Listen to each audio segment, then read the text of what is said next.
Assalamualaikum teman-teman, apa kabar semua? Ibu harap teman-teman dalam keadaan sehat walafiat serta dalam lindungan Allah Subhanahu wa taala ya. Amin. Alhamdulillah ya teman-teman, hari ini kita masih bisa berkumpul kembali walaupun masih secara online ya. Hari ini di Sentra Sains kita masih membahas tema yang sama ya, yaitu tentang ciptaan Allah ya, khususnya tentang manusia ya subtemanya.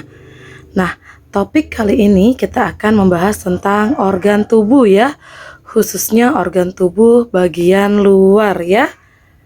Nah, sebelum memulai sentra, sebaiknya kita berdoa dulu. Bismillahirrahmanirrahim. Rabbi zidni ilma warzuqni fahma birahmatika ya arhamar rahimin. Amin. Nah, oke teman-teman. Mungkin teman-teman sebagian sudah ada yang pernah belajar tentang organ tubuh ya, khususnya organ tubuh bagian luar nih. Kita akan merecalling sedikit ya teman-teman ya, dan akan menambahi beberapa hal yang belum pernah kita bahas sebelumnya ya.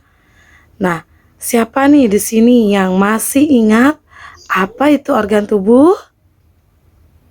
Oke, Ibu jelaskan ya teman-teman ya. Organ tubuh adalah kumpulan jaringan yang memiliki satu fungsi atau lebih ya. Nah, organ tubuh itu kan ada banyak ya teman-teman ya. Berdasarkan letaknya, organ tubuh itu terbagi menjadi organ tubuh bagian dalam dan organ tubuh bagian luar ya. Nah, ada juga nih contoh organ tubuh bagian luar ya. Ada mata, ada bibir, ada alat reproduksi, ada anggota gerak, ada hidung, ada telinga, dan masih banyak contoh lainnya ya teman-teman ya. Kita akan bahas sampai telinga saja ya. Nah, yang pertama itu kita akan bahas tentang mata ya. Nah, mata itu secara umum berfungsi untuk melihat ya.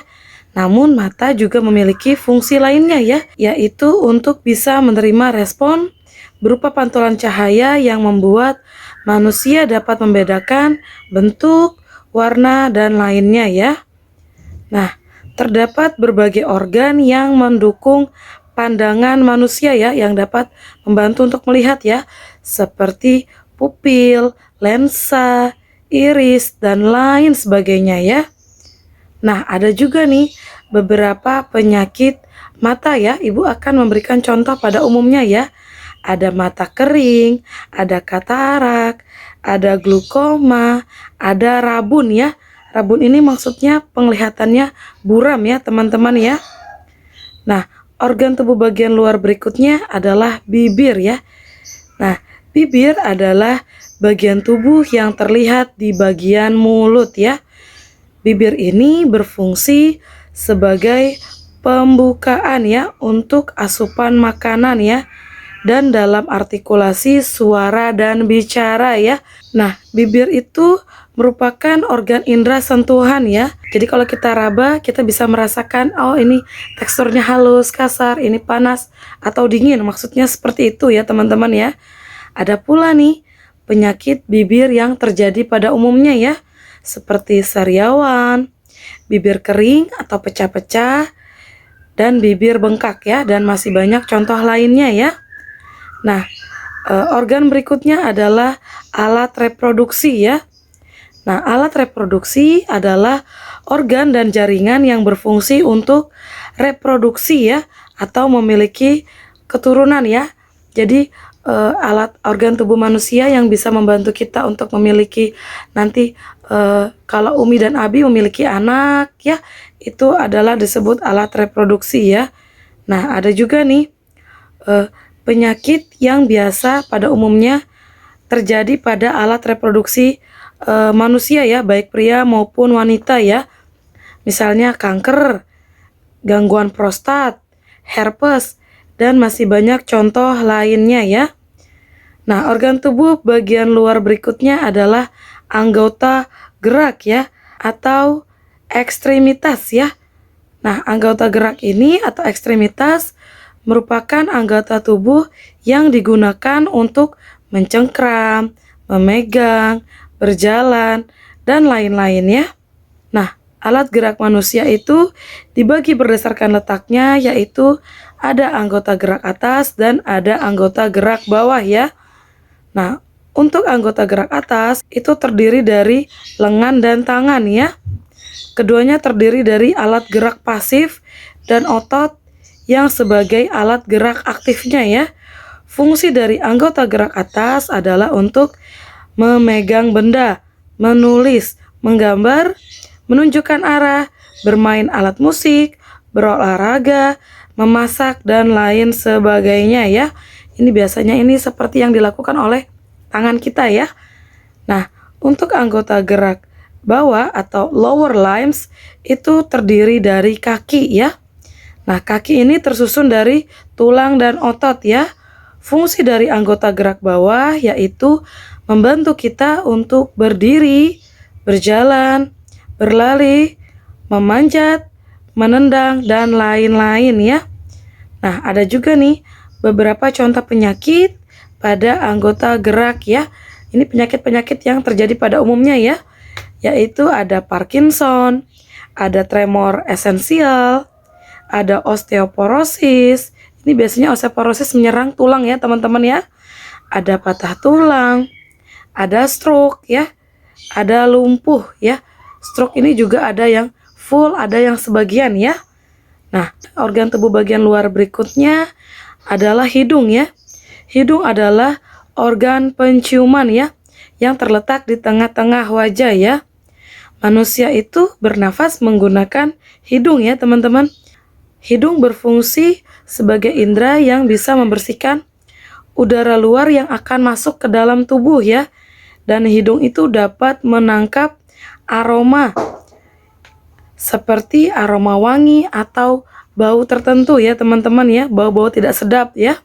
Nah, ada juga nih beberapa penyakit yang pada umumnya terjadi pada hidung ya.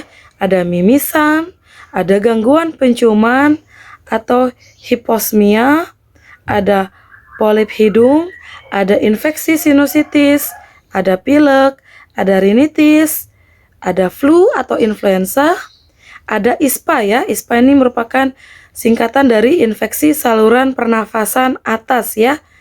Nah, organ tubuh bagian luar berikutnya adalah telinga ya. Telinga adalah organ yang mampu mendeteksi atau mengenal suara ya, dan juga banyak berperan dalam keseimbangan dan posisi tubuh ya.